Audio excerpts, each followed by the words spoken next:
All right, Kiss Army, welcome to the KissFAQ Podcast. Thank you for giving us your time today and letting us into your head. I hope we don't do any damage. We hope that you enjoy.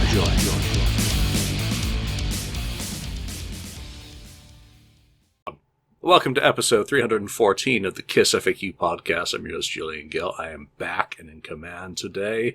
Now, it looks like we've evicted everyone who was on last week's show.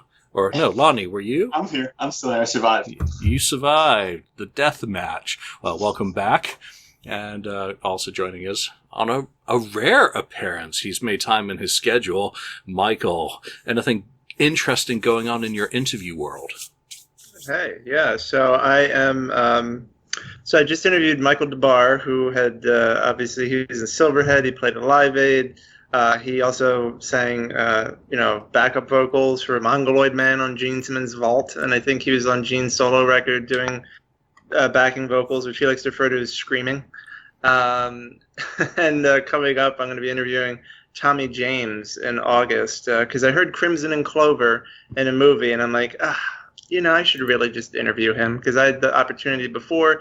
And anytime I have the opportunity to interview someone who's older and had a classic song or did something, that has, made a mark on society, I just think it's important to talk to them because if they, God forbid, pass away at some point in the future and you had the opportunity but you didn't, then you're going to go, why didn't I do that?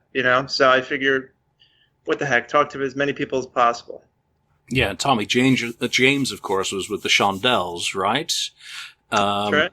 And Gene and Paul had an early background vocal session with him in 1972 on the song Celebration. So I could ask. See if you can get any stories out of he was in between albums, I think, and it was a non-album single, and they were, of course, lurking around Electric Lady, God knows, waiting for spec time for, I think, the Wicked Lester album, or maybe it was after that, but maybe you can find out about that, and certainly something interesting to ask him about, since they are connected, regardless of whether he remembers or whether the band remembers, so cool. Always fun to develop those tangents, and yeah, he's a fixture. I've always thought of him on kind of the same level as we think of Tom Jones back in Britain, as one of those elder statesmen of music that, just are a fixture. People know of, but maybe don't know enough about their music. Anyone else on your schedule? Because, of course, yesterday the announcement was made for Ace Frehley Origins Volume 2. It's being scheduled for release on September the 18th, which is very neat that it's finally going to see the light of day, as it has been done for quite a while. So the track listing is out. We'll talk about that briefly. Yeah. I went to see Ace in October. He's going to be in the area.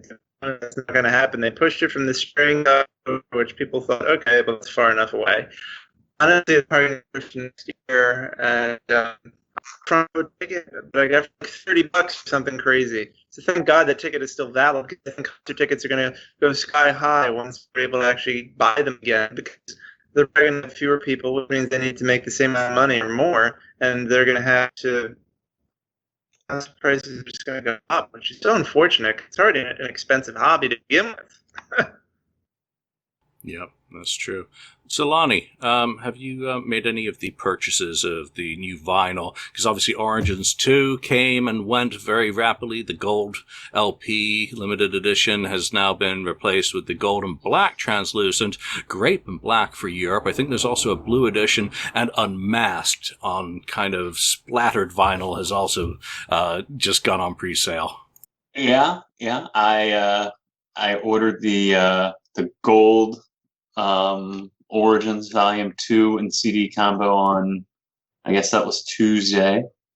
So I got in on the 1,000 of those, and then yesterday I did order the Unmasked as well. So I am very guilty, and I am exactly who the band is targeting, I guess. I'm a sucker. You know how I always bash and say, I'm out, I'm done. I saw the Unmasked. I'm like, I gotta have that. I gotta try it. I'm sitting there, and it was clear that the shop was being overwhelmed at the time. I'm sitting there waiting. There's so much lag. Is this gonna go through? Is this order gonna go through? It did. I was like, yay! It's a little victory. So I was very happy, because I did skip the Dress to Kill. I did And too. from the sounds of it, it was a little bit of a shit show with a lot of damaged copies and cast orders as a result. Obviously, production during COVID is a challenge, as is getting any product out on time, pretty much, with everything that's happening in the world. Getting vinyl out to fans is the least of anyone's concerns at the moment. So, yeah, I'm happy that I got the Unmasked. I am hoping that the effect from mixing the pellets and all that is a bit better, because I am a big fan of that 1980 Mexico issue, the splattered vinyl, which I have owned one, and it was an absolutely glorious thing to look at. So regardless, it's still cool. They're celebrating the 40th anniversary of an album that only went gold. So I guess we should be happy and know that there's hope for the Elder to be celebrated, maybe. Maybe not. But I think there's hope for almost anything at this point. If they're going to release a 40th anniversary of Unmasked, an album that, sold very poorly, that if they're going to celebrate this album, I think it gives hope to any album, no matter what album your favorite one is, no matter how obscure it is. If it's The Elder, if it's Animalize, whatever it is, I think you can hold out hope for any album at this point. Yep. And wow, I guess with everything being stretched out because of COVID, the band will still be touring when it's the 25th anniversary of Carnival of Souls. Good chance. Ponder that for a moment, if you will. Let's just get into one last thing on Ace, because we would be remiss not to talk about his new single, Space Truckin', has come out, of course, with another animated video that follows in the same theme as, what was the song? I didn't even bother checking back, and I can't remember. But the same sort of style that was done previously for one of the Space Invader songs, which I was very, very happy to see. All the little nods to history buried in that video were just, I don't go looking for them, but when I see them, I get a chuckle, right down to the guy in the bathroom drinking, a can of something, and, some of the other stuff. I know someone's already done a list of all of them, but I'm not going to ruin it for you. Go find them. It really is well done, very entertaining. I'm a big fan of the song. I like what he's done. I love how he's reconnected with Rob Sabino, who, of course, was in Crazy Joe and the Variable Speed Band, which was, of course, Ace's first outside of Kiss credit. He was not a member of Frehley's Comet, but he did work with the band on stuff in the mid-'80s, as far as I'm aware. I think he was thanked in the liner notes of the Frehley's Comet album. Michael, what are your thoughts on Space Trucking as the first taste of Origins Volume 2? So I was on Spotify. It's one of those songs where they have a little loop of the music video, which is kind of cool. So it's right there, kind of fills your screen as you're playing it. And I agree. I think the animated style is cool. It's something different. I mean, even though he did something like it before, like you said, I think it's nice because most, typical music videos are not animated. So it's just something different, especially in the Kiss world, to have that. And so, I appreciate that. As for the song itself, I'm not the person who's most familiar with Deep Purple, but I was listening to their version and comparing it to this one. They seem very similar, but of course I prefer Ace's. I mean, Deep Purple seems to be have more of a little bit of groove to it, where Ace is, like practically all of his music, is just more raw, less polish, just more like, kicking down the door and just kind of throwing it right in your face, which I appreciate. I kind of like the energy that he brings to his covers, and I think that this one is perfect for him. Obviously, the theme, right, the song suits his endless obsession with space, and the guitar sounds great. I mean, I think, and the vocals obviously are Ace. I mean, obviously, if you listen to him too much, you probably want to go to outer space just to get away from them. But it's been a while since we've heard from Ace. I feel like this is kind of a breath of fresh air, especially now in the middle of this pandemic when we're all just kind of holed up and we can't really enjoy live music. I think it's nice to have a new song from someone that we love, even if it's a cover song, because Origins Volume 1 was, I think, a really solid album, and I'm really looking forward to this one, and I think that this is a good way to set the tone for it. Yeah, And Lonnie, what's your take on that? Because I do know someone who I'd love to find out his opinion of it. No offense to you, Lonnie, of course. And that's one of the biggest Deep Purple fans I know, Eric Singer. So love to find out what he thinks of that take. Lonnie, what's yours? I liked it. I thought it was a good song, and it's a good song to begin with. So that always helps when there's a cover of a song. We can't. And I enjoyed it. I like Deep Purple, so I obviously enjoyed it. But my one issue with it is I don't know why we have to have a space theme for everything now. If it's Spaceman, Space Invader, the first single is Space Truckin'. I get it, he's Ace Frehley, he's a spaceman, but I mean, enough's enough at a certain point too. There's other good songs out there that we can cover or that we can do that necessarily just don't have space in the title of it. So that being said, I enjoyed it. I think it was good, but I think everything has to be space is a little overdone. And I think maybe, he is Ace Frehley, but New York Groove wasn't about space. So I think we can have a good song and a good cover for that matter without it having a space theme in it. Yeah, now we have the official track listing to Origins Volume 2. Starting off with Good Times, Bad Times, Never in My Life by Mountain, I'm Down by the Beatles, also previously covered by Aerosmith in 87. Jumpin' Jack Flash, The Stones, I mean, that's a given. Politician. Lola, 30 Days in the Hole, some of these we already know about from press quite a while ago. Manic Depression, Kicks, which I'm looking forward to particularly. And we got to get out of this place. And the bonus track is She, featuring the Ace Frehley Band on it. So what are your thoughts of that track listing? Yeah, that's the only song that has a space theme. So first single, it's out of the way. Space theme done. Jumping Jack Flash, Electricity. Okay, there's a little bit there. But otherwise, it seems to me to be exactly the sort of soundtrack from Ace's wheelhouse, the sort of stuff that he would have been listening to and into. Are there any ones from that list that you're particularly looking forward to listening to, or those that give you a degree of trepidation? Michael?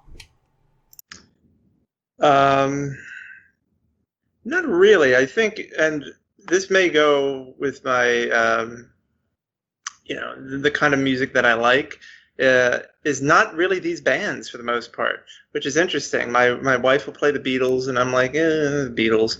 I'd rather listen to Rod Stewart. I'd rather listen to more like melodic music, I guess. I'm not. So, for example, I think it's really fascinating that Humble Pie is on here because Gene and Paul constantly talk about Humble Pie. So I think that's great, because I'm really not familiar with their music. So for me, it'll be a great opportunity to hear that. And also the Beatles song that's on here, I don't know it. I'd have to look it up and play it, because shame on me, I guess, but I've never heard of I'm Down. I have no idea what that is.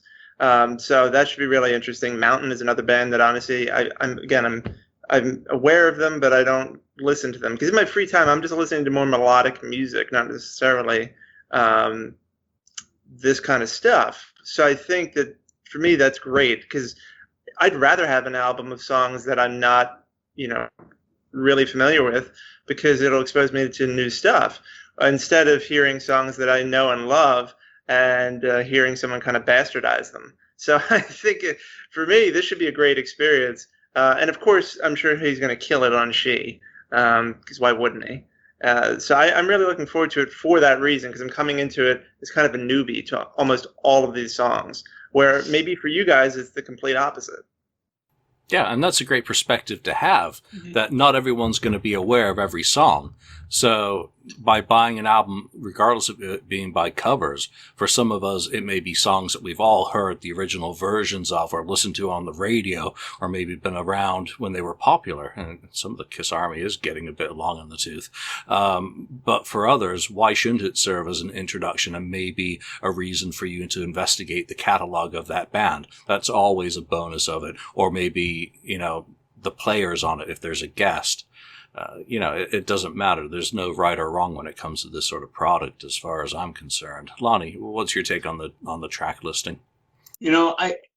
the one track that really stands out to me, and that I'm really interested to hear, is Manic Depression with Bruce Kulick, just because we're going to get the, I know Tommy's been in the band for a long time, but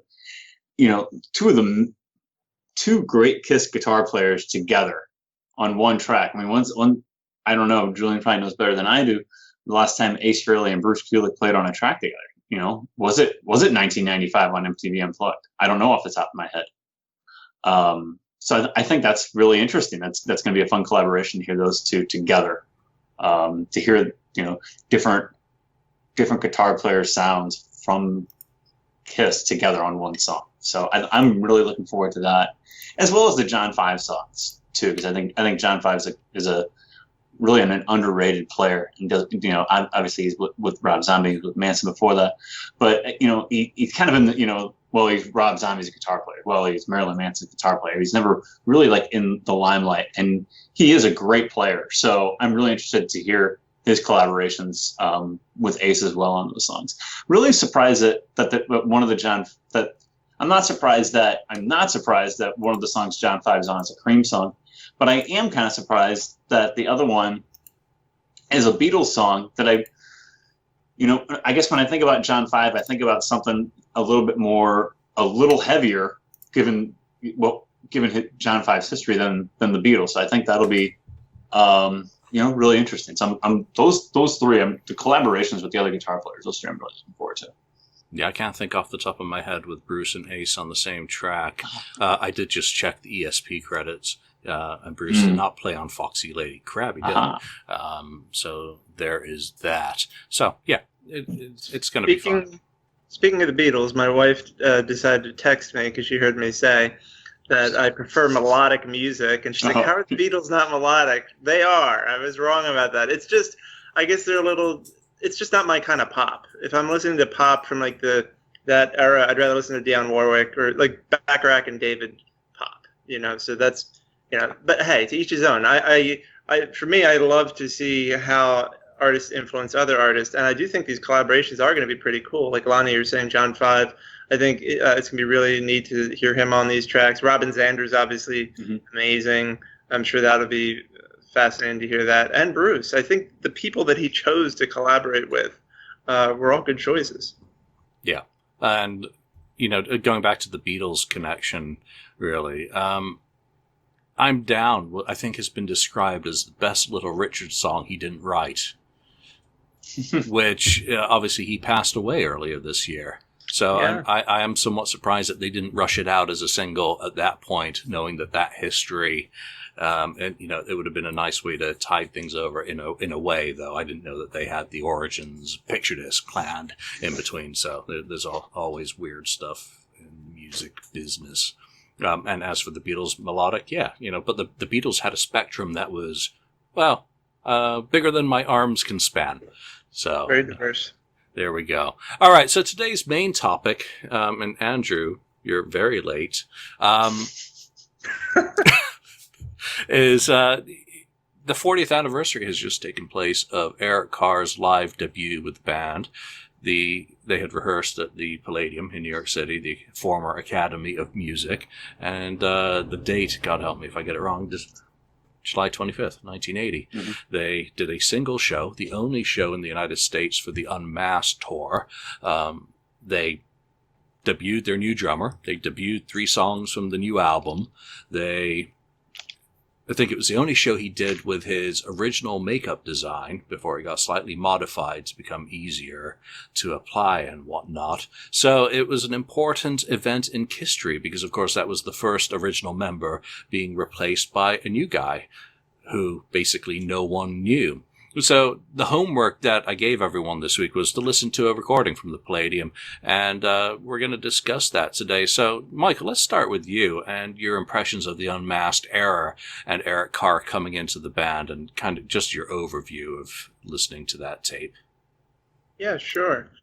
I mean, I know for him, it must have been overwhelming, right? I mean, this is really the first time the band had change of personnel, right? It wasn't as if bands, when they're later in their career, 40, 50 years in, where people come and go every few years or things like that. This is a big deal that to step into that position, and I'm sure there's a lot of insecurity and a lot of nervousness, especially like you said, to be performing the show in New York of all places, right? I mean, talk about a lot of pressure.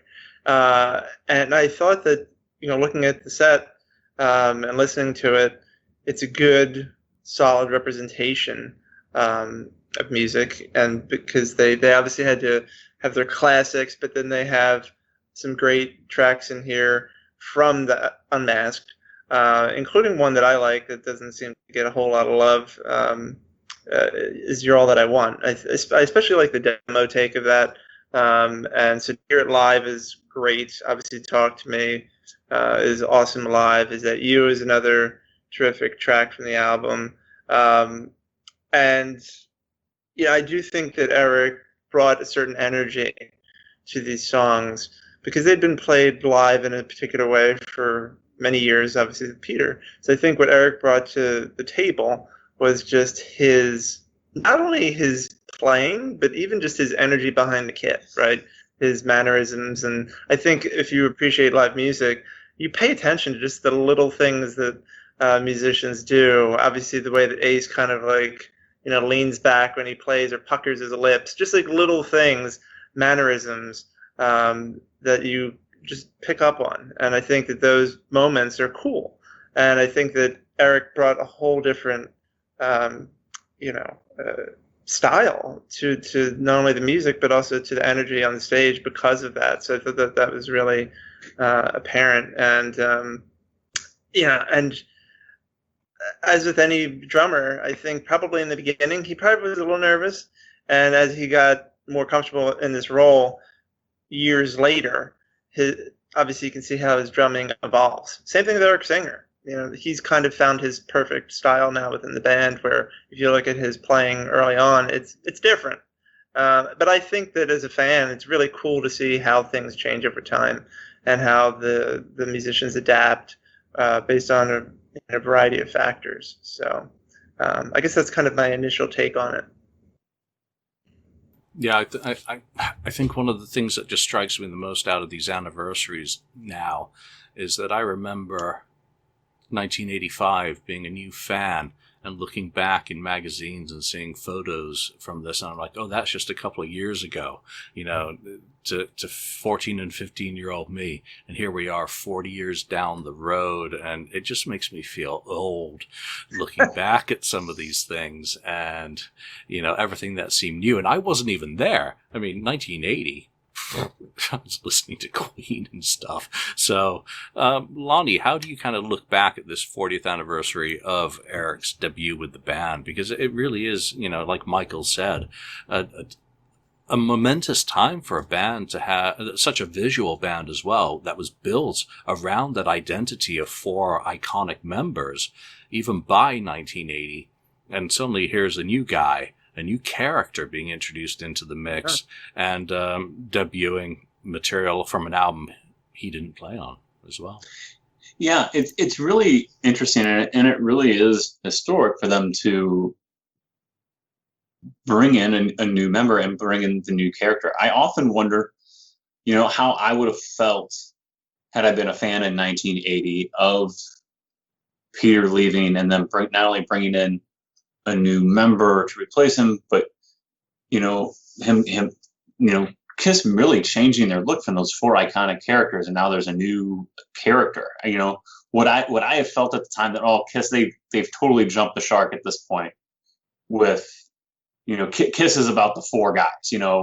We talked about the Beatles a little bit ago. Kiss was one of those bands where it's really about all four members, just like the Beatles, and to have a member leave and another one come in and it be a different character, basically really just completely flipping what the band looked like upside down.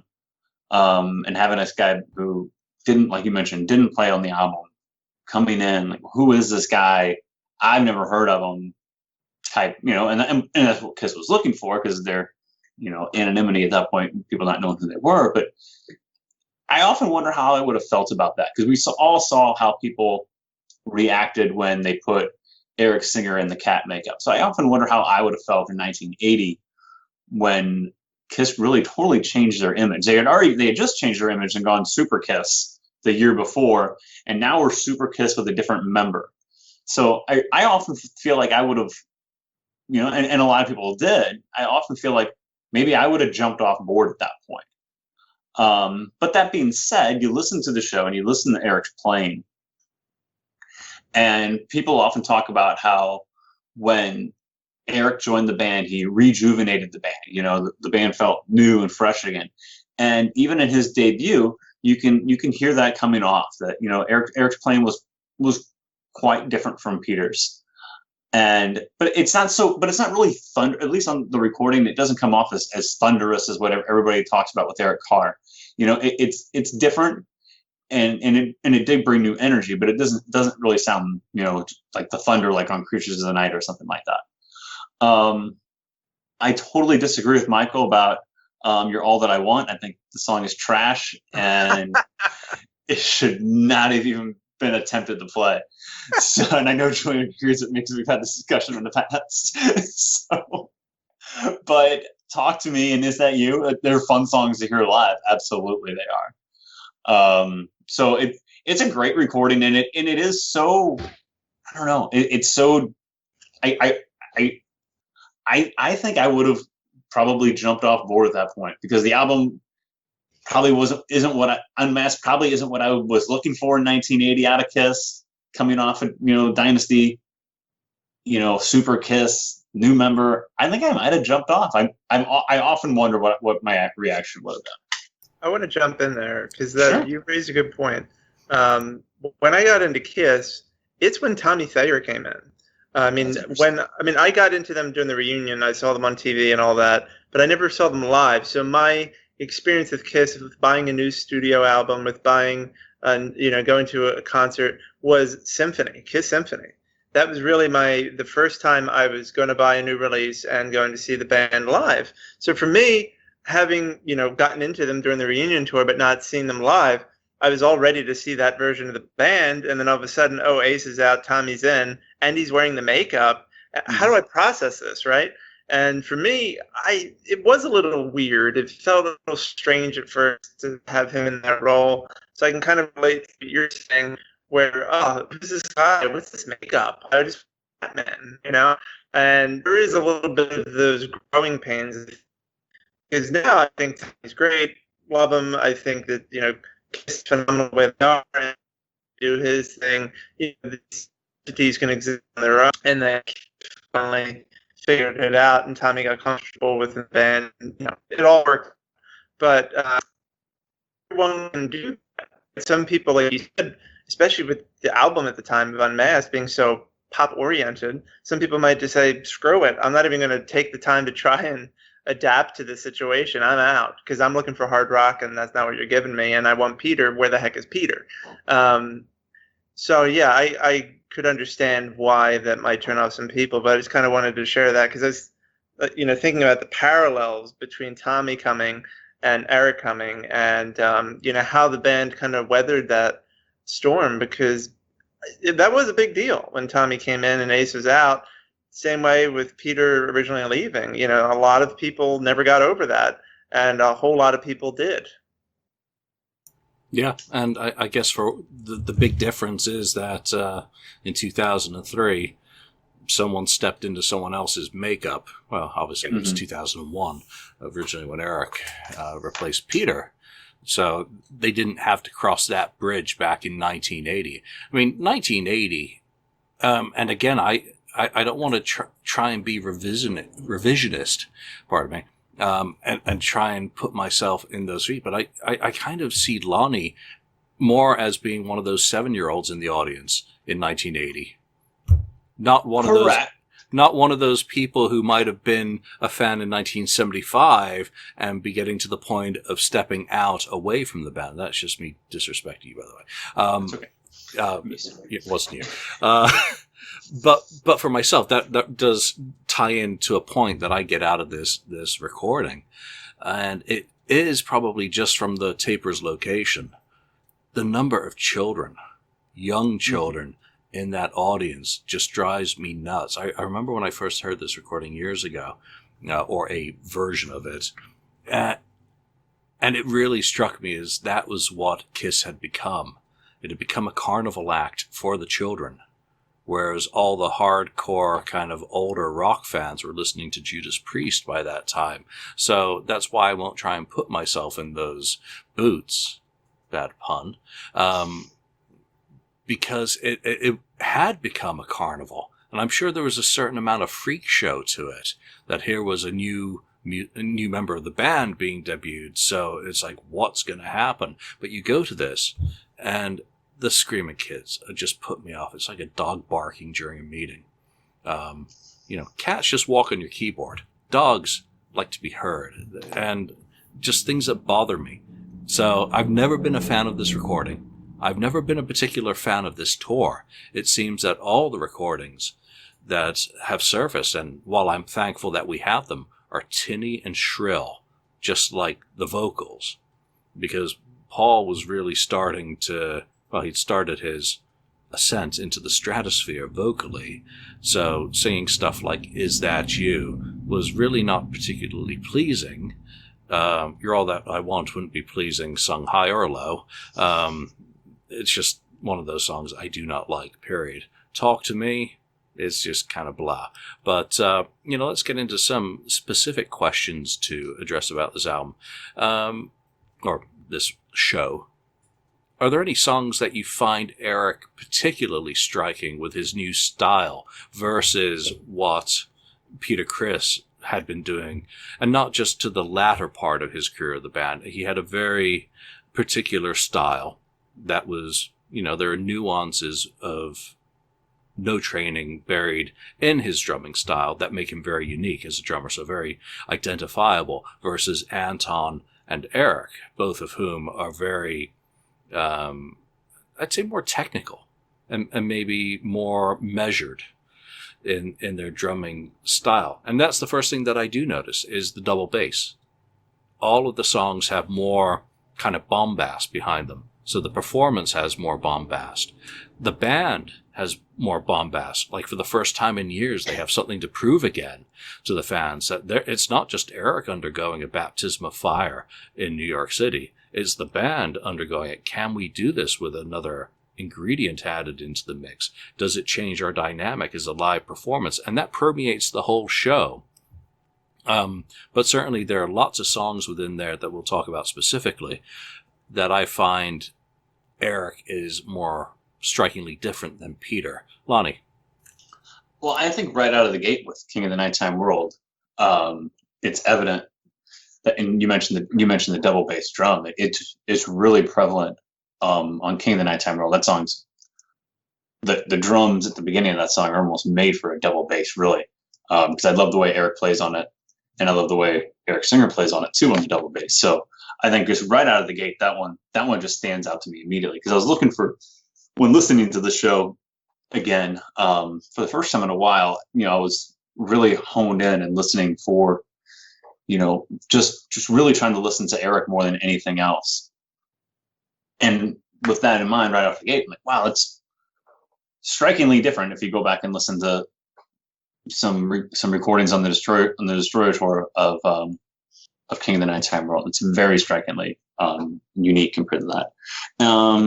And I thought God of Thunder is the other one. Is if there's two songs that really stand out to me with Eric, it's those two songs. It's King of the Nighttime World and God of Thunder, both Destroyer songs. And don't get me wrong, Peter busted his ass on Destroyer, and Bob Ezrin took him to camp for it. But those two songs are strikingly different live with Eric playing. You can just really hear. God of Thunder is a very drum heavy song to begin with too. So it's not surprising that that's the other song that stands out to me. But Eric's drumming really comes across as very different than Peter's in those two songs more than anything else. And it's just much heavier and just more. I don't know if it's more fills or it's just more heavy. It's just very different. And I guess, and just like Julian said, he had something to prove, and it really comes off in those two. Michael, what kind of is striking for you overall?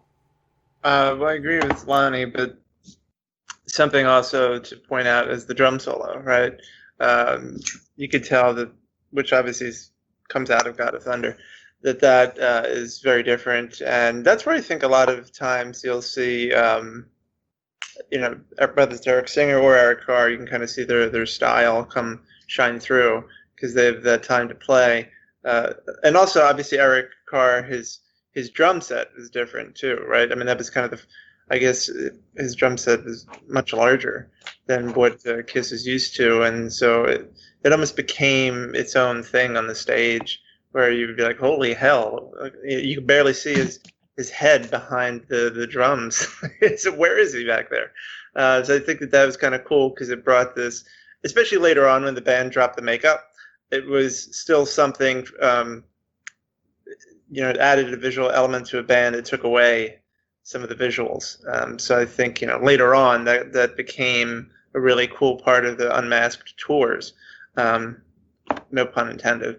But so the drum solo I thought was really interesting to hear here because it was the first time that he had the opportunity to do that within the band. And obviously, if you've heard a lot of Peter's drum solos, you can compare and see the differences. So I thought that was interesting. And also Cold Gin, I've noticed, has a different feel to it, especially later on, which again deals with that whole evolution of how the songs are played. Because as the 80s would progress, some of these songs would be sped up in a way where you're like, holy hell, that is a lot faster, like especially during the Animalize era, a lot faster than what we were used to. But I think that's kind of cool. I like it when it comes to live music. Like, I've seen the Eagles live, and they pride themselves on replicating songs as you hear them on the studio recordings.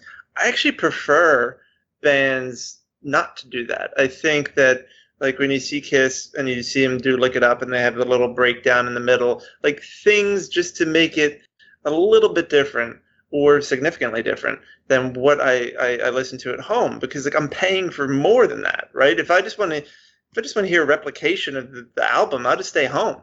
I'm here for a show. I'm here for your interpretation of it, something that feels kind of raw and authentic in a way. And I think that that does come through here because of Eric, and because they have new material to work with as well.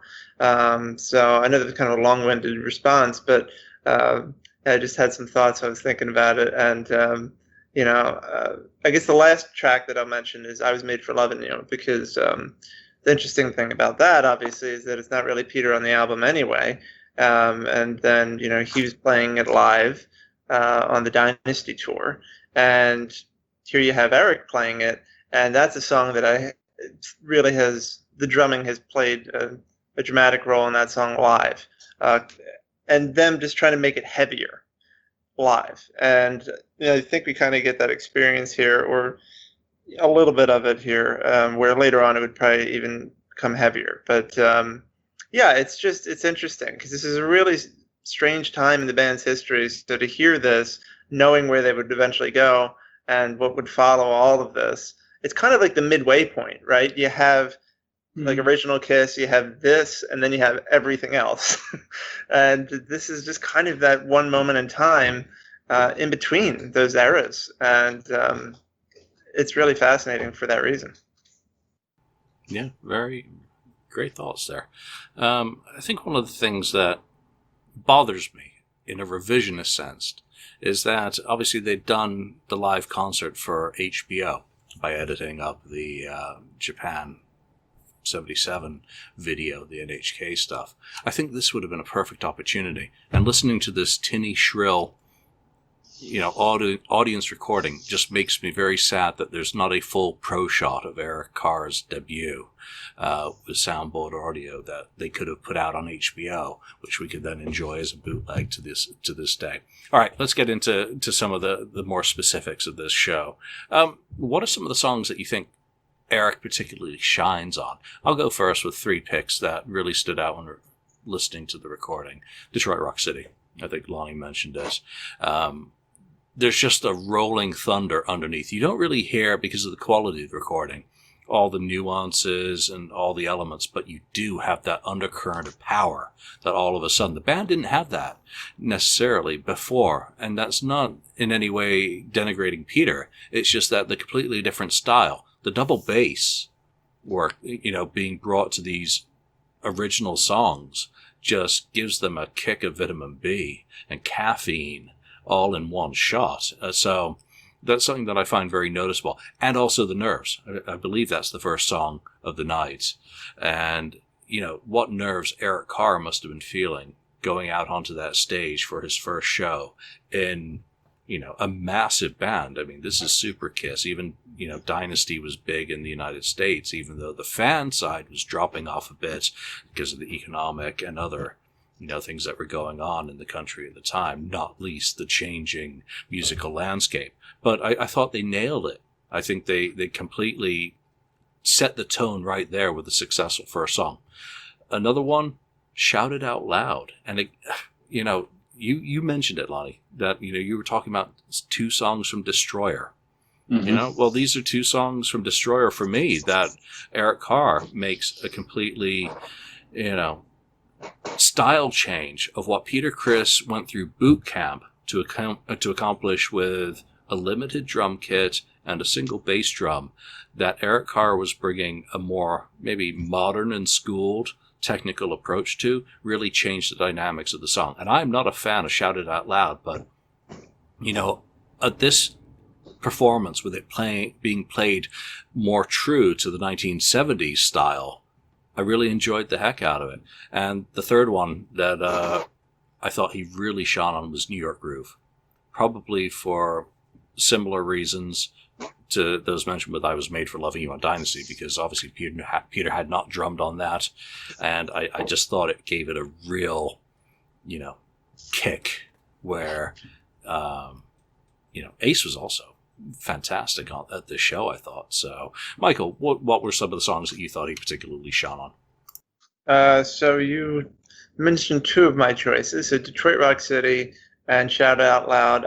Shout It Out Loud was probably the first. I remember when I became a fan, I bought You Wanted the Best, You Got the Best. I think I was one of the ones that bought that. I think Double Platinum and MTV Unplugged. So the first time I heard Shout It Out Loud, it was like that cut from Alive, mixed into that compilation. And I loved it. I felt like it was just like it had like the energy that I wanted from like a live show that I hadn't seen yet. And so to me, that song is a special place in my heart for that reason. And the drumming's a big part of that, right? Like it's really prominent in the recording, live and in the studio. So I think for that reason, Eric stands out in that song. Same thing with Detroit Rock City. The drums are very integral. It's not like it's just simply in the background. And then the other one I was going to mention is Love Gun, because that is a song, again, where like you have like that machine gun drumming, and that, again, he's just kind of center stage for that, especially in the beginning and the end of the song. And I just love Gun. I mean, it's just a phenomenal song with a ton of energy. And then you add to that his new energy, and it kind of puts it over the top. So if I had to pick 3, I would go for those. Great picks all. Lonnie. Yeah, and I think we're going to overlap quite a bit here, because I think, for obvious reasons that you guys have already stated, Love Gun was one of my picks, because it is such a thunderous song with the drums at the beginning, like Michael mentioned. It's so, and Love Gun is such a great song to begin with too, so it just stands out. So, but for me, it is Love Gun, and I had already mentioned, I mentioned King of the Nighttime World and God of Thunder, and you guys didn't mention those, but I do agree with Julian, with you guys on Detroit Rock City and Shout It Out Loud too, that just the stylistic change, even though, like we mentioned, those songs are great with Peter on there, but just the stylistic change just make those songs just, really stand out amongst the others. So, not much to contribute other than the fact that I just agree with both of what you guys have said. Yeah, and that's the surprising thing about this, really. And it comes back to, I think, the theme of Kiss was rejuvenated, at least for a period, because the problems didn't go away that Peter had left with. Ace still had, and Gene and Paul had their demons as well at the same time. But there was a real kick in the ass to a lot of the classic songs. And again, picking three that you kind of want to mention, I think for me, Strutter goes from kind of walking down the street to stomping down the road, because of how the drum changed everything. Firehouse, again, very early 70s stuff, stylistically is transformed. And 2000 Man is, that song is absolutely monstrous on this album. So, two of Ace's songs and two of the early period songs, were there any that really jumped out at you as his drumming providing a massive kick in the ass for and changing it like that? Lonnie? Just massive changing. I think you're make a good point with Strutter, that Strutter did have like you mentioned just a stylistic, just casual type feel, and you put Eric Carr with that intro, it's just kind of makes your eyes perk up a little bit just right off the bat. So I agree with you on that that was very different. And I think 2000 Man too was a good choice as well. Just different. We keep saying different, but different is good, and it was so fresh, and it's what Kiss needed after some of those Dynasty shows brought. I don't think they could go out and have another tour like that. So I think it brought just G and Paul feel. I wonder how G and Paul felt like after they got off stage that night, and Ace for that matter. We keep saying G and Paul. Ace is there too. Ace is the original member, still there with them that night. But I wonder how the three of them felt walking off stage that night, thinking, "Wow, that was fun." You know what I mean? That was that was fun again. So I think that's an interesting thought. I wonder how they felt, or did they feel like? I can't imagine them not thinking it was fun, because it is such a different sound and such a different feel to it. So, but it's I got off topic from your question, but I have to agree with what you said, though. Like Strutter and 2000 Man kind of are very different, though. They're probably thinking, "Oh crap, we're going to England. Got to go back there." Michael. So I guess I'll pick two. One of them, both of you talked about. But so I think 2000 Man, the thing that's really interesting about that song is that it wasn't a single. I feel like a lot of people don't necessarily talk about it as a great studio cut, really. I think it's more of a song that took on a life of its own because of its live performance, not only on this tour, but obviously subsequently on MTV Unplugged. And for whatever reason, and Kiss has always had these issues, especially early on. Sometimes the studio recording just wouldn't capture the energy or the grandeur that they were trying to get of their live show in the studio. But this song is just a perfect example of that. Like, let's take an album cut basically and perform it live, and all of a sudden it becomes like this staple. And I guess you could say "Talk to Me" is kind of like that too, in a way. Where most people, I imagine, prefer it live. Although it's funny because you have like Ace talking. I mean, like how he drags out certain words when he sings, he's like, "Talk to me, talk to me." It's like, Jesus Christ, could he drag that word out anymore? It's little things you notice live. And so, yeah, those two in particular. But I also think Cold Gin, I mean, again, going back to that, not that Eric's drumming radically changes the song, but to me, Cold Gin is such a badass song. I love that guitar riff. Just in that and then Paul doing his thing, and then all of a sudden the bass comes in. I mean, it's just this great song where it's just like one layer followed by another layer and then another, and then of course the drumming, right? And so to me, it's just this great statement. It's kind of like where Gene Simmons talks about throwing down the gauntlet, right? We're here to rock. And for that to be kind of the number 2 song, I think that it's kind of perfect that way. And it's just a great way to set the high energy of what's to follow, right after Detroit Rock City. So I'd have to mention that too, even though it's not radically different. I think it's different enough that kind of gets you pumped up. Right, so they debuted 3 new songs at this show, obviously from the Unmasked album. Is That You, Talk to Me, and You're All That I Don't Want. What are your thoughts on these songs? We've talked about these a lot, through the years on this show, but, just picking these 3 on this show since it's the 40th anniversary, just to give your thoughts of them. I mean, Is That You and Talk to Me? Talk to Me, I'm just not a fan of that song in any way. I think it's more than adequate. Is That You, I like less as the years go on than I did originally when I first pressed play on my Unmasked cassette as a new fan. I really liked it then, but with each passing year I seem to like it less and less for some odd reason. But I think with both of those, Eric really brings a little bit of himself into those songs, as, he was allowed to.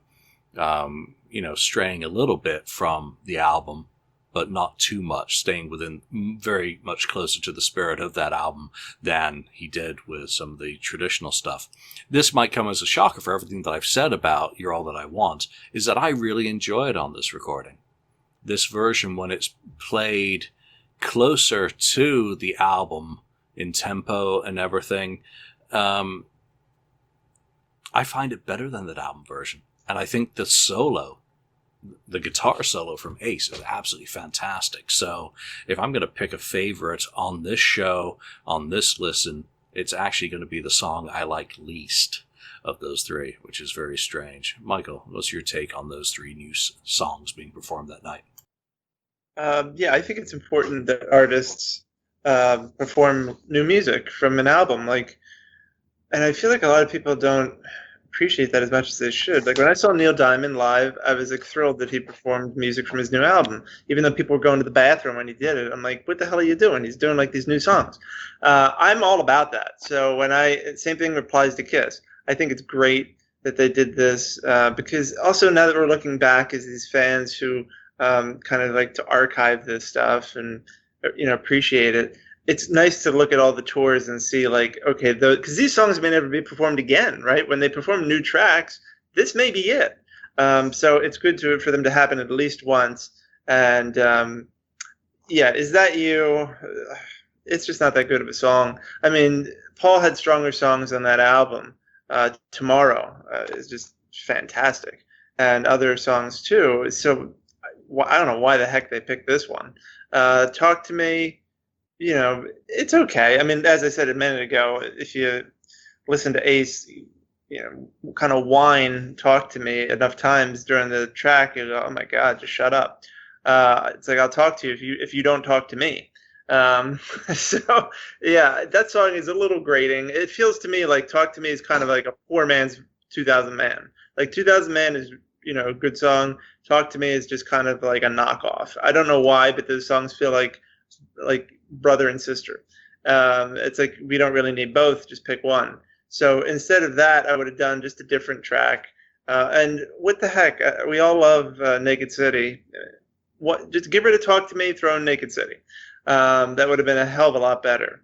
And You're All That I Want, yes, that's the one that I would have picked, because the studio recording just is neutered. It's just not that great. I think what's good about the demo, which I mentioned earlier, is that it actually has kind of like this harmony and this kind of, even though I don't care for them a whole lot, Beatles-esque type feel to it. And the guitar sound and all that, it just sounds more pleasant, I guess. And hearing it live here is very interesting. And as you said, the guitar solo part was great as well. So yeah, I would say in order, You're All That I Want, Talk to Me, Is That You? Great word for Talk to Me. Grating. Perfect. Nailed it.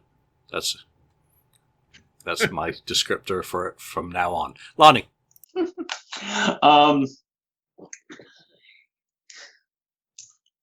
You mentioned, we talked about You're All That I Want, and I agree with Michael that I do like the demo on the box set and other demos of that better than what appears on the Unmasked album.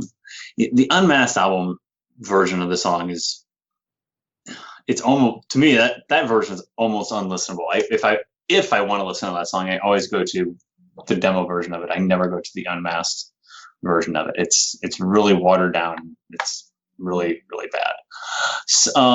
This hearing it live is different because there are some good songs on Unmasked, like you guys mentioned, and You're All That I Want would not have been close to one of my picks that, hey, we got to debut this song live when we debut the new genre.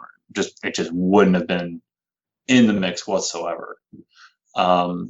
Is That You? I get it. It's the first song on the album. We're going to play that. It's the first song on the album. So, and Ace getting a song to play, I think is great. And Talk to Me, I like Talk to Me. We did our ranking of Unmasked songs a while back, and I ranked Talk to Me really, really high. So I would rank them Talk to Me 1, Is That You 2, You're All That I Want 3, because I think, and Is That You and You're All That I Want, I just would have picked different songs. I would have picked Naked City. I would have picked Tomorrow, because there are a lot of good songs on that album that never got played live, which is a real shame. So, and I would love to hear Tomorrow live. That'd be great. So it's kind of a letdown that these were the picks and these are the songs that they stuck with them for the remainder of that tour. And then you guys also mentioned, well, you hear a song live, a new song live, you might not hear it again. Well, when's the last time we played Is That You and You're All That I Want live? So that's a great example. On the cruise, wasn't it? Is That You wasn't that brought back? I don't know. Possibly. No, there we go. It could have been worse. It could have been Shandy. I already stiffed as a single, so maybe if they had performed it, we wouldn't be tortured by it every time.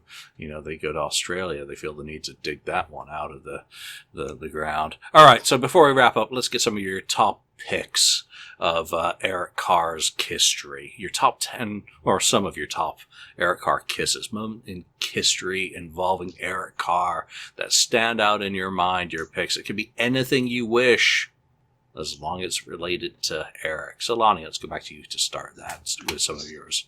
Do you want me to give you all 10? Do you want me to give a few? What do you want me to do? However many you want. If you look at your 10 and narrow it down to the ones that you think are the most important. I'll throw a few out there. The first one for me is the drum intro on King of the Mountain. I mean, there's no more. I mean, that's the most Eric Carr moment of them all, in my opinion. That's the first one I have. If you're going to give me the floor first, I'm gonna pick that drum intro of King of the Mountain. It's so thunderous, and it's just Eric Carr in a nutshell in the first 3 seconds. So that's definitely up there for me. I'm gonna throw out there the Animalized live from Detroit. I think Eric is fantastic on that. We mentioned how fast those songs are played on the Animalized tour, but Eric is incredible, and that video really showcases Eric as a drummer that we really don't see much of other than that video. And I'm gonna throw one more out there while I have the floor, and that's God Gave Rock and Roll to You, his final little appearance with the band, and it's very, very appropriate. Yeah, very poignant as well. You grabbed one that would have been mine, obviously, which is the King of the Mountain intro. Yeah, absolutely fantastic. I would not pick anything from Animalized Live because that's chipmunks on acid. Not to my liking. I think the only one I would add in is Eric Carr's 1987-88 drum solo, which was the culmination, really, the zenith of where he went with his. Well, it's just insane. And fantastic. Love listening to those. And maybe All Hell's Breaking Loose, which he brought most of to the band. Michael, what are your top Eric Carr kisses? Yeah, you guys really picked good ones. King of the Mountain is a great example of a way to kick off a song. And it kind of goes back to like Cold Gin, right? You just kind of have a little bit of a taste, and then all of a sudden it just kicks into gear. And of course you have like a Paul just going, yelling. And it just like goes nuts, and it's just a great song. But my first memory of Eric Carr was I was up late one night at home just watching TV, and I think it was one of the first times I noticed Kiss. I saw the Forever music video, and it stayed with me. I don't know why, but they had a bunch of Kiss music videos on, it was VH1 or something like that, and I was just struck by not only the visual style of the video, but Eric, because his big hair and his drumming, and it kind of really captured my attention. And of course, the song is great. So that really, I appreciated that. All Hell's Breaking Loose is phenomenal, and probably the best song on the album, I'd say. I mean, Lick It Up is great, of course. I know it's like the song, but All Hell's Breaking Loose is just fantastic. I'm with you about Animalize. It's pretty much trash. Asylum is great. I also really love Crazy Nights, and I think that when I think of Eric, I also do think of the song Crazy Nights, because it's got this nice big feel to it. And actually, even though this isn't Eric Carr related, I love on, I think it's the Kiss 40 CD, the live version of Crazy Nights, because of the fills that Eric Singer has toward the end of the song. Because he added some that weren't in it, and I really like that. But and then of course, Hot in the Shade, I guess that goes back to Forever, as I was talking about. Revenge, Lonnie mentioned it. God Gave Rock and Roll to You. I mean, it really has become this song where at the end of every Kiss show now, that song plays, and it's just a special song, I feel like, between the fans and the band, and everybody thinks about that when they think of Eric, because it was his last time with the band in that video. So and then I also think of Kiss Exposed, because I know we're talking about music and things like that, but I also think it's worth mentioning the videos at the time. Not only the music videos, but the home videos, which are pretty cool and kind of gave people a little bit of the personality of the band, including Eric. And I also hear about, because I didn't grow up during that time, but I think of also the fan stories, because everybody talks about him as being the nicest person in the band at the time that they met. I mean, everybody talks about, of course, how great Bruce is, but I've never heard anyone say, oh yeah, I met Eric Carr, he was a real asshole. Everybody says he was the greatest guy, took time for the fans, and was just really accessible, approachable, and grateful. So I think that to me is his kind of legacy, is that he was a drummer for the fans, and that he didn't take them for granted. So it's a shame that he wasn't with us longer than he was, because it would have been nice to have met him or have seen him perform live. And but hey, his legacy with the band is pretty incredible when you look at all the music and all of the things that he did during that period of time. Yeah, we go through a box of Eric Carr radio appearances and enjoying the hell out of listening to those, and his interaction with fans on the phone lines and just with the DJs playfully in the studio, Again, I never got to experience that either, unfortunately, but there we are. All right, so what are your opinions on the topics that we've discussed today? Obviously revolving around Eric Carr's Palladium debut in 1980, Origins Volume 2 coming forth very soon, the Unmasked, multicolored vinyl. I think we'll call it sprinkle vinyl. So everything that we've talked about today, chime in with your opinions wherever you listen to us, on iTunes, on the FAQ, on Facebook, and elsewhere. But now, I guess, to end, there's a lot of drama going around in the Kiss world right now. Michael mentioned this earlier. So let's leave this show by reliving the glory of Eric Carr's very first drum solo with Kiss. Here we are, 1980, the Palladium, Eric's first solo. Take care.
Thank you for spending time listening to the KissFAQ podcast today.